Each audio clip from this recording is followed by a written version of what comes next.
Once, a Christian man slaughtered a chicken and brought it to the butcher to have it prepared for cooking. At that very moment, the local judge, Qazi, arrived and said to the butcher, "Give me this chicken. I have guests at home. Tell that Christian that his chicken has gone missing." The butcher replied, "Sir, what will I tell this Christian?"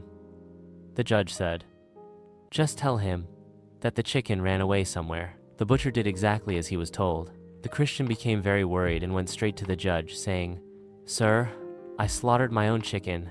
How could it go missing?" The judge sent 2 soldiers to arrest the butcher and bring him in. During the arrest, a commotion broke out, and in the chaos, a man's eye was injured, and he lost his eyesight. The butcher became even more worried, thinking that now he was in trouble for both the missing chicken and the injured eye. Out of fear, he ran away and climbed onto a high rooftop. When the soldiers came to catch him, he jumped off the roof to escape, but he fell on an elderly man passing by, killing him instantly. The people captured the judge and handed him over to the soldiers. The butcher thought to himself, "Now I'm surely going to die." However, he then decided to present himself before the judge. The soldiers told the judge the entire story, and the judge became worried, realizing that what started with a chicken had now turned into a disaster. The judge gave his verdict.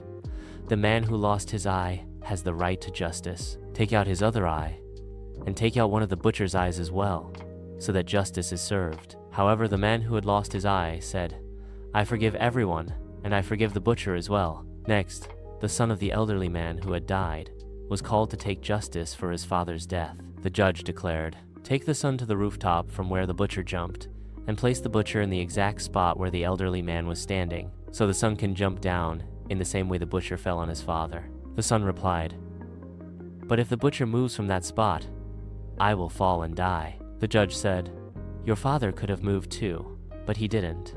This is your problem, whether you live or die." At this, the son said, "I also forgive, and I forgive the butcher." Finally, it was the Christian's turn. Seeing how all the verdicts had been handled, he folded his hands and said to the judge, "Sir, the chicken was never really with me. I only came here to see how your justice system works.